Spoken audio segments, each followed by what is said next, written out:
JIBS와 재민일보, 미디어 제주와 뉴스원 제주본부가 4.10 총선 예비후보를 만나 출마 이유와 주요 공약을 들어봅니다. 오늘은 서귀포 선거구 국민의힘 이경용 예비후보와 이야기 나눠보겠습니다. 저는 JIBS의 신효은 기자고요. 함께해줄 재민일보의 김봉철 기자 나와 있습니다. 네, 안녕하세요. 네, 반갑습니다. 반갑습니다. 네. 반갑습니다. 편의상 예비후보의 호칭은 줄여서 후보로 하도록 하겠습니다. 먼저 시청자분들께 인사 부탁드립니다. 네, 시청자 여러분, 이경용입니다. 지금 대지를 촉촉히 적시는 이제 봄비가 내리고 있습니다. 이제 새 생명이 금방 탄생할 것이고요. 이제 아름다운 세상이 펼쳐질 것입니다. 이제 이경용이가 세상을 특히 서귀포를 용기와 희망의 도시로 만들기 위해서 나섰습니다. 지금 이제 이경용이가 되면 서귀포는 분명히 달라집니다. 사람이 세상을 바꾸듯이 사람이 서귀포를 바꿉니다. 이경용을 지지해 주시기 바라겠습니다. 감사합니다. 22대 국회의원 선거에 이제 출마하신 이유가 좀 궁금합니다. 네네. 말씀 좀 부탁드립니다. 가장 결정적인 이유는 제가 도의원 의정 활동 8년 동안을 하면서 제주 제2공항을 늘 줄기차게 얘기했습니다. 그런데 당시 2015년도에 출발을 할 때 2025년 내년이면 개항을 하기로 했는데 아직까지도 첫 삽을 뜨지 못하고 있습니다. 이것은 지금 정치를 하고 있는 분들이 무능과 무책임에서 비롯된 것이라 보고 있고요. 또 현수막 정치에 상당히 시민들이 실망을 하고 있습니다. 말만 하는 정치, 책임지지 않는 정치를 끝내려고 이경용이가 나섰습니다. 상당히 서귀포에 위기가 닥쳐 있는데 저 이경용이가 서귀포의 위기를 용기와 희망의 도시로 만들기 위해서 제가 나서게 됐고요. 저는 이경용은 책임지는 정치 그리고 성과를 내는 정치, 정말 시민들이 배불고 등이 따뜻하게 하는 그런 정치를 하고자 나섰습니다. 예, 서귀포 그 지역 발전을 위해서 이제 많은 공약들을 내주셨는데요. 네. 그 중에서도 가장 우선시할 그 첫 번째 공약이 있다면 아까 말씀해주신 네. 제2공항이 될까요? 그렇죠. 제주 제2공항이죠. 제주 제2공항은 워낙 중요하고요. 네. 네. 그렇다면 그 이유에 대해서 좀 더 자세하게 좀 설명 부탁드립니다. 제주 제2공항은 제주도만의 공항이 아닙니다. 이것은 대한민국의 공항이고요. 우리가 미래를 봐야 됩니다. 지금 현 제주공항에 가면 상당히 이게 공항인가 할 정도로 정말 복잡하고 번잡하고 불편하고 모든 고쳐야 될 것이 너무 많은 공항입니다. 이대로는 안 되는 것이고요. 그렇다면 제주 제2공항을 건설해서 우리 대한민국이 나아갈 방향, 또 대한민국이 동남아로, 동북아로 뻗쳐나갈 수 있는 허브공항의 역할을 해야 되는 것이고, 또한 제주도 여건 속에서는 제주 제2공항이 이루어짐으로써 청년 일자리부터 시작해서 모든 주거 안정, 복지시설, 의료시설, 체육시설이 하나로 이루어지는 새로운 서귀포의 미래가 펼쳐질 현장인 것입니다. 그래서 이 제주 제2공항은 단순한 공항의 문제가 아니라는 것을 우리 시청자분들이 알아주시고, 그래서 저는 제주 제2공항에 우선 착공이 엄청 필요하고 이를 위한 관련 법들의 제정도 매우 필요하다고 생각하는 바입니다. 네. 조금 더 구체적으로 들어가면 네. 이제 제2공항 그 특별법을 1호 법안으로 네, 네. 제정을 하고 그리고 배후 도시의 예. 청년 행복 주택 잔지를 이제 건설하겠다 이렇게 말씀하셨는데 좀 더 설명 부탁드리겠습니다. 그렇죠. 지금 인천공항이 공항을 위주로 도심이 형성되다 보니까 공항 배후 도시를 연결하는 인프라 시설이 상당히 부족해요. 그래서 지금에서야 인천의 정치인들이 나서서 인천공항특별법을 개정하자는 움직임을 보이고 있거든요. 저 이경용은 그러한 현실을 직시하고 제주 제2공항이 시작하는 단계에서부터 제주공항 특별법을 만들어서 그 속에 인프라 조성과 관련된 재정 기반이라든가 재정의 근거라든가 지원 근거라든가 그 내용들을 담고 있어야 이것을 나중에 우리가 후회하지 않는다라고 말씀을 드리겠고요.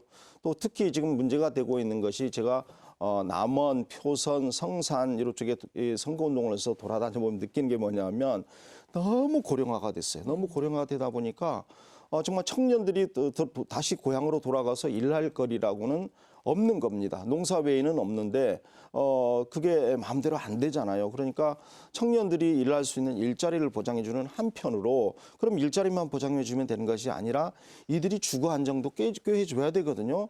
지금 저출산 문제, 그다음에 결혼하지 않은 그런 문제들이 발생되고 있는 건데 이런 문제를 해결하기 위해서는 청년 행복주택 단지를 통해서 정말 쉽게 주택을 구입할 수 있게 하는 한편 또는 또 여건이 안 되는 경우에도 그 청년들이 들어가서 살 수 있는 거주 요건을 만들어야 되고 또 하나 청년들을 뛰어넘어서 지금 현재 그 지역에 살고 있는 주민들이 그 행복주택 단지에 들어가서 거주할 수 있는 여건을 미리 만들어 둬야 된다. 나중에 후회하면 그때 가서는 안 된다. 이런 개념에서 제가 그 공약을 내세운 겁니다. 앞서도 이제 말씀하셨지만 네. 그 도정이나 이런 데에서 제2공항이 너무 소극적이다 이런 네, 비판을 네. 좀 하셨거든요. 네. 그러면 앞으로 이 2공항을 추진을 하기 위해서는 네. 도정과의 협력도 어느 네, 정도 그렇죠. 필수적인데 네. 어떻게 해나가실 계획이세요?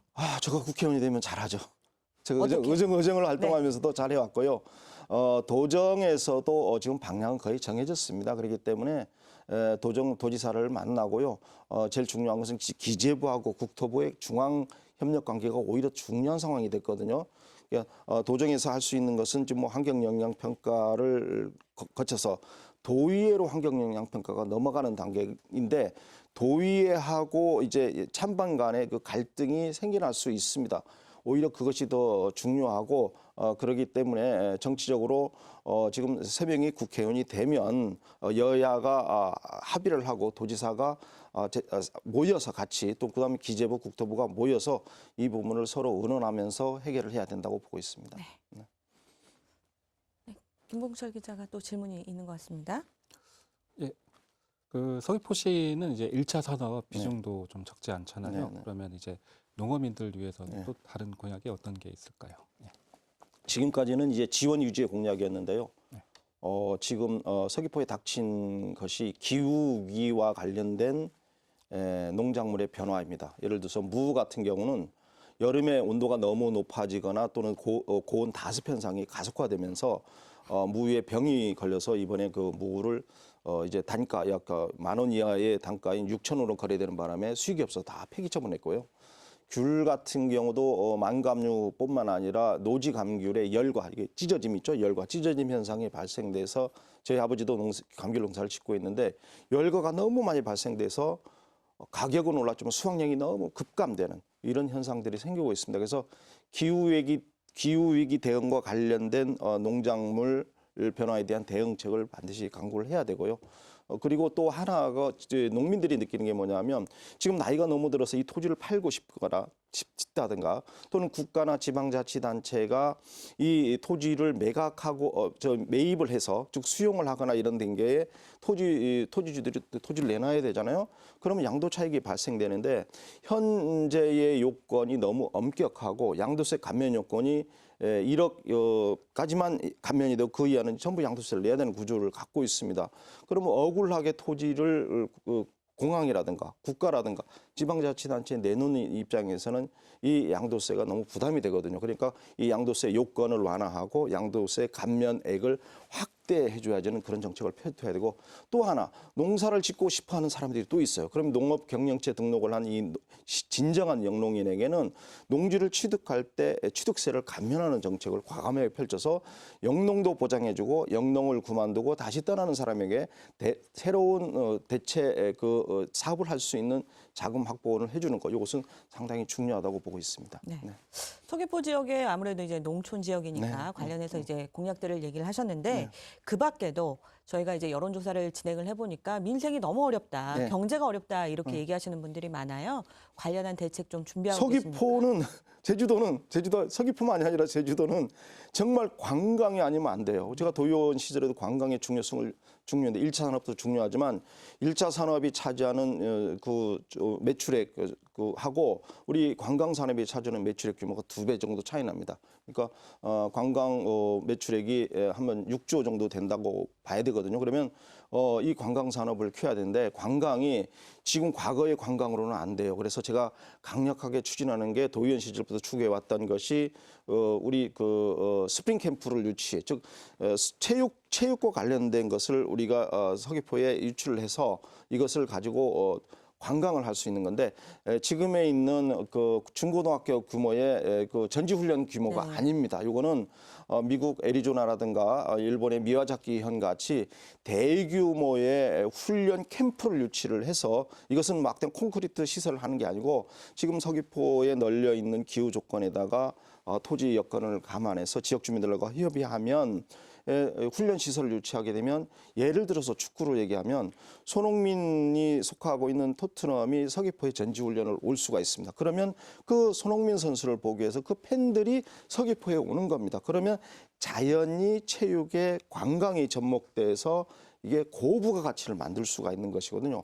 그래서 지금 제가 강력히 추진하고 있는 것은 2026년도에 중국이 프로야구가 20개 구단이 넘는 단체가 탄생이 되는데 일본, 대만, 한국, 중국의 프로야구 구단이 미국으로 가서 전지훈련하는 이런 사태. 그것을 우리 서귀포로 유치해서 서귀포에서 스프링 캠프를 실시하겠다. 그러게 되면 여기서 막대한 부를 창출할 수 있다는 효과가 이미 미국이라든가 일본에서 입증이 된 것이거든요. 그러니까 이제는 정치인들이 그런 우리 서귀포 경제, 제주도 경제를 먹여 살릴 수 있는 부분에 나서야 된다. 그래서 제가 그것을 강력히 내가 추진하겠습니다. 네. 네. 관련해서 뭐 입법 활동이나 이런 것도 그거 당연하죠. 하시겠다 이런 네, 말씀으로 네, 이해를 네, 하겠습니다. 그렇죠. 그리고 이 서귀포 지역이 워낙에 지금 그 고령화가 네. 심각합니다. 예, 출산할 곳도 뭐 마땅치 않다는 얘기들도 나오고 있는데요. 저출산 고령화 관련된 대책 어떤 대책들 준비하고 계십니까? 네, 일단 저출산 관련 대책은 청년 대책과 관련된 거라서 정말 저도 3명의 청년을 두고 있는 아버지입니다. 근데 세 자녀의 네, 그 청년 우리 제 세 자녀가 겪는 청년의 문제가 제주도 전체 대한민국의 문제라고 보거든요. 그러니까 이들이 일단 일자리가 없어요. 네. 일자리가 없고 그다음에 두 번째는 주거비가 너무 비싼 거예요. 그래서 이 행복주택을 과감히 펼쳐야 되는 게 주거안정 대책으로 해야 되는 것이고 일자리는 제가 서울시 50플러스 재단에서 일자리 관련 그 감사 업무를 하고 있습니다. 그래서 과감하게 제주도정이 나서서 일자리와 관련된 그 프로그램, 교육뿐만 아니라 매칭 사업까지 과감히 펼칠 수 있는, 지금도 있긴 하지만 이걸 확대해서 이거를 도 전체적으로 할 수 있는 이런 거를 만들어야 청년의 문제는 다룰 수 있고요. 고령화 문제는 이 고령화는 정말 그 서귀포는 초고령화 사회로 들어갔는데 이 초고령화 사회에 들어가면서 가장 필요한 것이 뭐냐면 의료의 문제더라고요. 네네. 의료. 그러니까 이분들이 상당히 아파서 응급 상황이 생겨서 큰 병원을 가야 되는데 우리가 서귀포로 온다든가 제주시로 간다든가 하게 되면 1시간이 걸려요. 그럼 상당히 생명의 안전도 위협받을 뿐만 아니라 이들이 가고자 하는 상당한 시간 동안 시간, 경비 너무 낭비가 되기 때문에 제가 이번 공약으로 내세운 게 뭐냐면 제주대학교 분원을 동서부에 설치하자. 어떤 분들에게 안 된다고 얘기하거든요. 이거 안 된다고만 하지 말고 정치인은 그걸 풀어나가는 과정이 중요한 것이거든요. 그러면 야, 근데 수익도 안 나는데 왜 거기다 설치해야 되겠냐 이렇게 이야기지만 저는 모든 병상을 갖추고 모든 그 병과를 갖춘 그 병원을 유치하자는 게 아니라 응급이라든가 아주 중요한 그 병과 질병과 관련된 것을 담당할 수 있는 부서를 둔 병원을 우리 성산, 표선, 남원 지역, 그다음에 대정, 안덕, 서부 지역 이렇게다가 해주게 되면 균형적으로 이 의료 혜택을 받지 않을까 하는 그런 아이디어를 가지고 출발하는 것이고요. 원래 정치는 아이디어로부터 시작하는 겁니다. 그럼 나중에 그걸 실현하는 것이 제 목표고요. 그렇게 하도록 하겠습니다. 공공의료 기능을 좀 분산할 그렇죠. 필요가 있다 그렇죠. 이런 취지로 이제 예, 제주도가 거죠? 서울 면적의 3배거든요. 서울 면적이 3배인데 인구수로만 가지고 병원을 가지면 안 되는 것이고 그래서 사설은 영인이기 때문에 안 할 것이고 그래서 공공의료 시설을 분산시켜서 도민들이 전체적으로 혜택을 받을 수 있게 해야 된다 이렇게 생각합니다. 잘 알겠습니다. 예, 서귀포시 전체적인 그 민생 경제 그 해법을 말씀해 주셨는데 아까 배후 도시가 제2공항 성산 지역에 건설이 되면 이제 그쪽은 이제 배후 도시 중심으로 발전을 할 텐데 반대로 이제 서부 읍면 지역에 대해서는 이제 또 약간 불만이 있을 수도 있잖아요. 그거에 대해서는 이제 어떤 계획을 갖고 계신지. 당연히 불만이 있을 수 있죠. 예. 지금 제가 그 선거운동을 하면서 피부로 느낀 건데 성산에 있는데 야 대정에 지금 뭐 어떤 행사가 있는데 달려와 줄래? 그러면 달려가는데요. 교통이 막히면 1시간 40분 이상 걸립니다. 그럼 나중에 제주 제2공항이 성산에 이루어지더라도 서부 쪽에 있는 사람들이 왜 우리 성산까지 가서 공항을 이용해야 돼? 이런 불편이 따르거든요. 이런 그 불편을 해소하기 위해서는 제가 공약하고 있는 게 공항 고속 과 관련된 고속화도로를 만들어야 된다. 그래서 동서교통로를 만들어서 이거를 최단거리 1시간 이내에 도착할 수 있는 교통로를 확보해야 되고 그럼으로써 서쪽에 있는 농수산물 이런 것들이 유통 물류를 통해서 공항이나 항만으로 나가게 해야 되고요. 그다음에 서부 지역에 있는 영어 교육 도시에 있는 그 부분을 활성화시켜서 지금 7개 중에서 지금 4개밖에 안 돼 있거든요. 그러니까 더 유치를 해야 되는데 더 유치를 하면 문제가 생기는 게 뭐냐면 주거, 상업 시설, 행정, 그다음에 공공 의료 시설, 그다음에 체육 시설 등이 상당히 필요해요. 그 지금 영어 교육 도시에 있는 체육 시설은 학교 시간이 되면 그 문을 닫아야 되거든요. 안전 문제 때문에. 그럼 이 애들이 갈 데가 없어요. 그럼 제주시까지 가야 되는 건 아니잖아요. 그러니까 이런 이 아이들 학부모들이 이용할 수 있는 체육 문화 시설 이게 터무니없이 부족합니다. 그래서 이걸 만들어서 도로하고 교통을 또 대정 서부권 지역에 있는 지역에 교통망을 더 확보해서 해주면 이 영어 교육 도시에 있는 낙수 효과가 서부 지역 전 지역으로 퍼져나갈 수 있게 이런 구조를 만들어야 됩니다. 그러니까 어떤 섬을 만들어서 영어 교육 도시 섬을 만드는 게 아니라 주역으로 쭉 퍼져나갈 수 있게 그러면서 주거, 상업, 편의시설, 체육, 문화시설을 갖춘 그 도심 기능을 만들어서 이것을 균형적으로 발전해야 된다 이렇게 말씀드리고 싶습니다.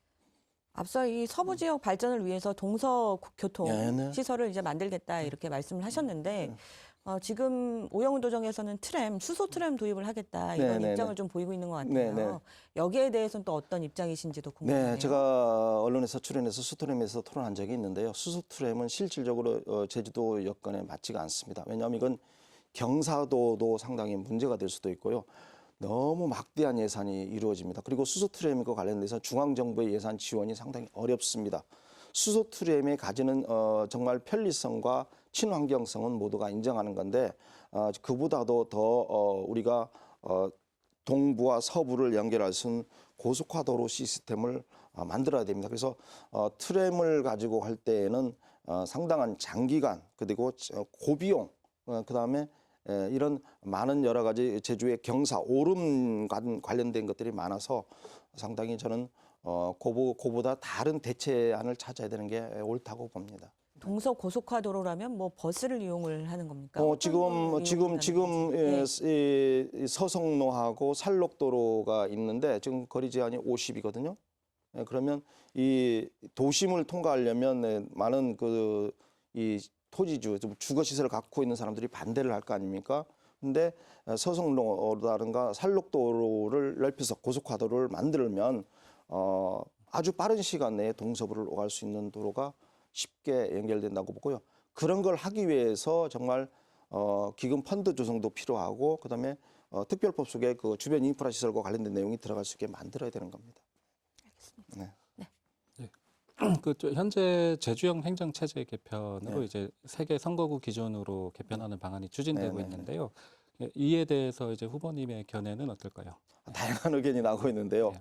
요거는 사실 답이 없어요. 행정 체제는 이것이 상당한 오랜 기간 이루어져야만 그것이 성과가 나타나는 것인데 사실 이제 서귀포가 처음에 4개구로 나눠질 때 서귀포 사람들이 많이 반대를 했습니다. 그리고 3개구로 나눠지더라도 서귀포는 좀 불리한 게 아니냐. 왜냐하면 제주도정의 예산을 지금은 이제 6대 4나 또는 6.5대 3.5 기준으로 이제 배분이 됐는데 3개로 나누게 되면은 333 구조가 될 수 있는 상황이라서 좀 불리하긴 한데 물론 그건 나중에 배분의 문제라서 나중에 다루고요. 어쨌든 지금 서귀포 시민들의 입장에서는 그나마 지금 3개 안에 찬성하는 구조를 갖고 있는 것이고요. 어쨌든 정치 구도가 지금 제주시 갑, 제주시 을, 서귀포 3개 구도로 되어 있는데 정치 구조하고 행정 구조가 맞물려서 된다는 측면에서는 저도 동의를 합니다. 그래야 국회의원들이 예산을 따오고 배분을 하는 과정에서도 그게 타당하다고 봅니다. 긍정적인 입장이시다. 네, 긍정적입니다. 네. 잘 알겠습니다. 조금은 좀 민감한 질문일 수도 있는데요. 예. 네. 이제 경선이 좀 진행이 되면서 고기철 예비후보가 직접 이제 이 후보님을 고발을 하셨어요. 네. 어떻게 대응하고 계신지, 또 어떻게 평가하시는지 궁금하네요. 뭐 대응할 건 없습니다. 다만 이제 좀 유감이라는 말씀을 드리는데 우리가 적이 아니거든요. 적이라면 적을 쓰러뜨려야 되지만 같은 동료입니다. 동료가 같이 열심히 뛰고 있는 상황이거든요.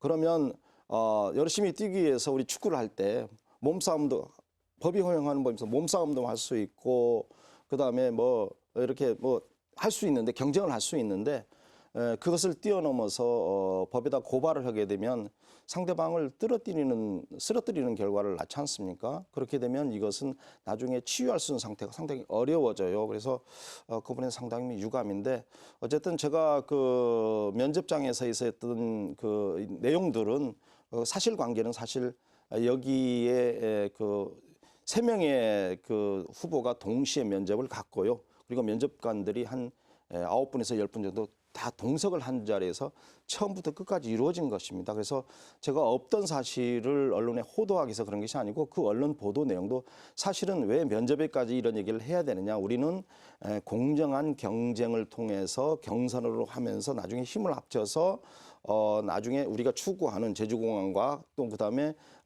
지금 민주당의 위성권 후보를 우리가 이기고 이제 서귀포에 새로운 변화가 오기를 바라는 것으로 함께 가자라고 같이 서약하자라고 이렇게 얘기한 건데 일부 문구에 얽매여서 저를 이제 고발한 측면이 있는데 사실 저는 그런 얘기를 했습니다. 제가 사과할 것은 없다. 다만 화해를 하려고 노력을 하고 우리가 한 팀으로 가기 위한 과정을 늘 나는 손을 뻗겠다. 모든 결정은 고기철 후보가 해라. 이런 얘기를 말씀을 드립니다. 네.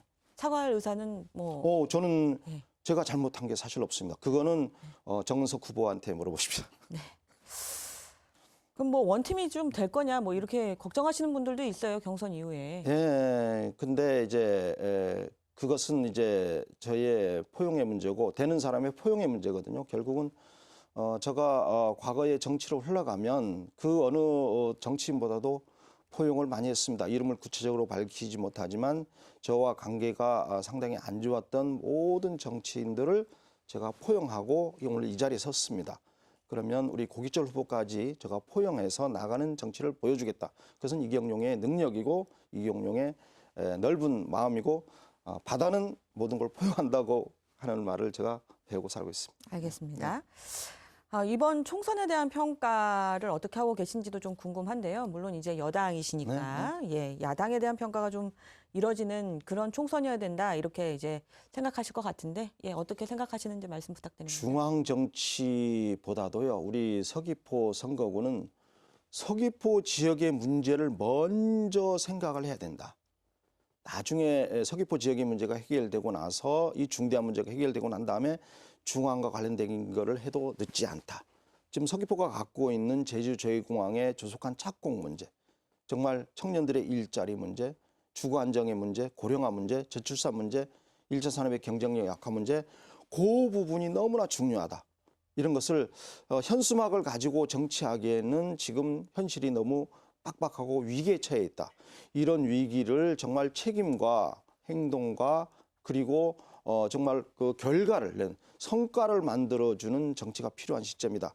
이거에 대한 평가가 이번에 총선에 이루어질 것이다. 정말 즉 그동안 말바꾸기를 통해서 무능과 무책임한 정치, 현수막을 통해서 국민들에게 실망감을 주는 정치를 청산하고 새로운 서귀포의 방향을 설정해 줄 수 있는 이번 총선의 가장 중요한 방향이다, 바로미터다. 이것을 제가 말씀드리고 싶습니다. 네. 아까 뭐 이제 현수막 정치는 청산해야 된다 이런 말씀하셨는데 네. 위성권 의원에 대한 평가라고 보면 됩니까? 우리 여야를 떠나서 서로를 비난하고 그리고 그 욕하는 이런 그 현수막은 과감히 끝내야 된다. 지금 자기의 장점을 강조하기도 모자랄 판에 그리고 또 자기가 하지도 않은 것을 가지고 현수막의 내용을 담아서 마치 자기가 한 것처럼 유인할 수 있는 이런 호도할 수 있는 그런 정치도 이제는 그만둬야 된다. 네. 맞습니다. 좀 구체적으로 위성권 의원에 대해서는 어떻게 평가하시는지도 말씀 부탁드립니다. 위성권 의원님도 경쟁력하고요. 네, 위성권 의원님도 우리 도의원도 했고 그다음에 국회의원도 2번도 했고 해서 지금 상당히 오랜 기간 하고 있지 않습니까? 그렇지만 그 상당히 오랜 기간 동안 모 방송에서 그런 얘기했더라고요. 감귤이 익으면 익을수록 맛이 달다라고 하는데 잘못하면요 감귤이 익으면 익을수록 썩어요.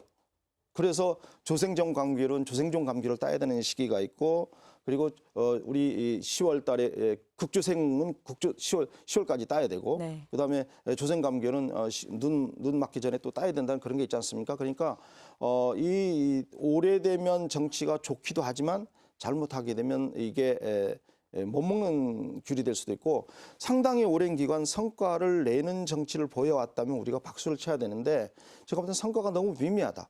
성과는 미미한데 현수막으로 이것을 과대 포장한 측면이 없지 않은가.